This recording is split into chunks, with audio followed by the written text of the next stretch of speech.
Hello everyone, అందరూ ఎలా ఉన్నారు? ఈరోజు నేను పన్నీర్ కర్రీ చేశానండి, డాబా స్టైల్లో.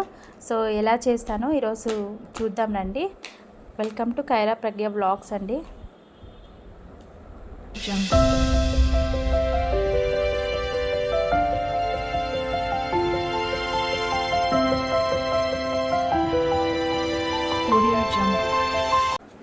ముందుగా ఫ్రెష్ పన్నీర్ తీసుకుందాము.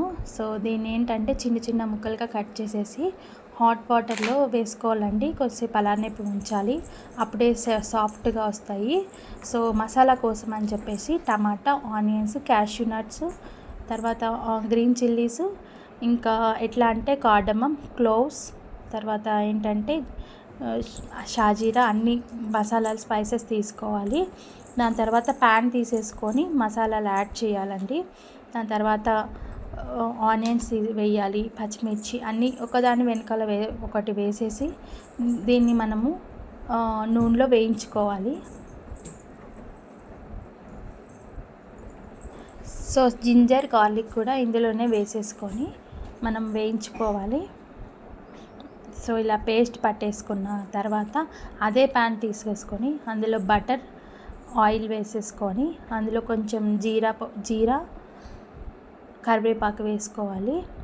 వేసుకున్నాక మనం మిక్సీ చేసి పెట్టుకున్న మసాలాని ఇందులో యాడ్ చేసేసుకొని మంచిగా ఏంటంటే ఆయిల్ మొత్తం మసాలాలోకి ఇంకేటట్టు మంచిగా కలుపుకోవాలి.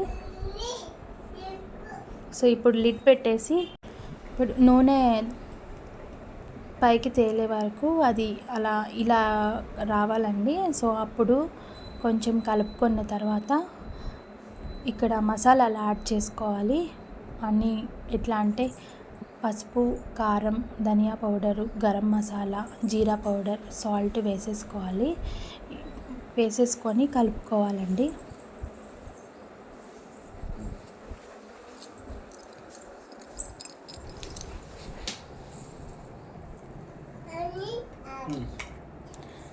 కలుపునాక కొంచెం కసూరి మేతి కూడా వేసుకోవాలి.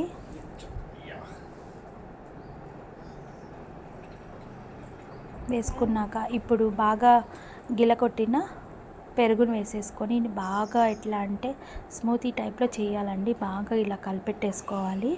కలిపెట్టుకున్న తర్వాత ఇప్పుడు కొంచెం వాటర్ వేసేసుకోవాలి. వాటర్ వేసుకున్న తర్వాత నేనైతే పన్నీర్తో పాటు బఠానీ కూడా వేసుకుంటున్నాను కాబట్టి సో నేను పన్నీరు, బఠానా రెండు వేసుకున్నాను. వేసుకొని మంచిగా కలుపుకోవాలి. కలుపుకున్న తర్వాత ఈ బఠానా ఉడకడానికి కోసం అనేసి లిడ్ పెట్టేసేవాళ్ళు. లిడ్ పెట్టిన తర్వాత ఇలా చిక్కగా గ్రేవీ లాగా అయ్యేటట్టు మంచిగా వేసుకోవాలి. తర్వాత కొత్తిమీర వేసేసుకొని ఇందులో fresh cream, Amul fresh cream దొరుకుతుంది, క్రీమ్ వేసుకున్నాక సర్వ్ చేసుకోవడమే. Thank you for watching.